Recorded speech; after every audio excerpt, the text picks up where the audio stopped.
علیکم ورحمۃ اللہ وبرکاتہ۔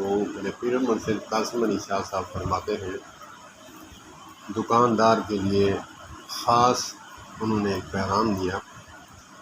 وہ فرماتے ہیں کہ گاؤں کے ٹھیلا لگانے والا، سبزی والا یا پھر کسی بھی کام میں ہے، وہ بااخلاق ہے اور اپنی دکان پہ لڑکوں کا رش نہیں لگاتا، تو اس کی دکان بہت زیادہ چلتی ہے اور بااخلاق بھی ہے۔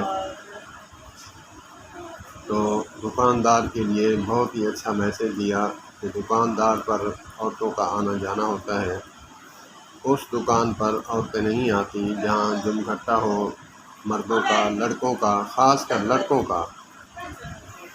تو اسی لیے وہ فرماتے ہیں کہ دکاندار کو چاہیے کہ کوشش کرے اپنے ساتھ لڑکوں کو جم گھٹا نہ لگائے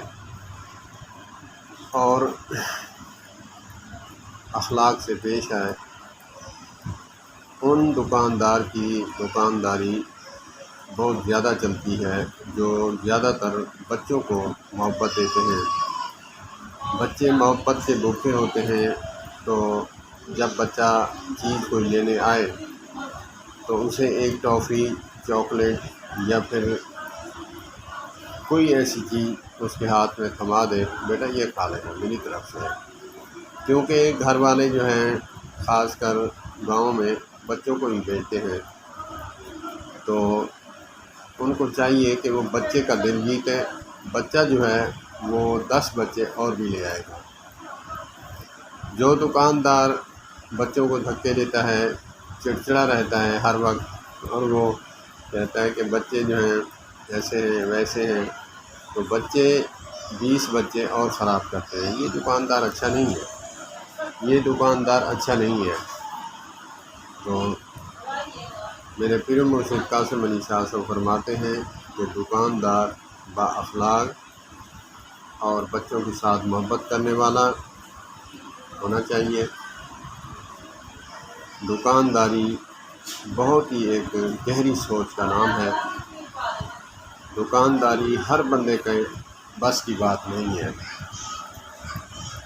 اور جو بندہ بااخلاق نہیں اور جو زبان کا تلخ ہے اسے دکان لگانی ہی نہیں چاہیے، بااخلاق بندے کو لگانی چاہیے۔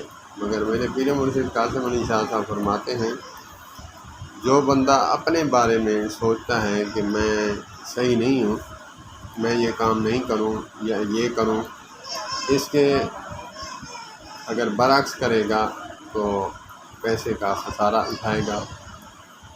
اللہ پاک ہمیں جو ہے بااخلاق، ہر شعبے میں بااخلاق بنائے، اور میرے پیر مرشد قاسم علی شاہ صاحب کو اللہ پاک بہت لمبی زندگی عطا فرمائے۔ ڈھیروں دعائیں میرے مرشد کے لیے۔ السلام علیکم ورحمۃ اللہ۔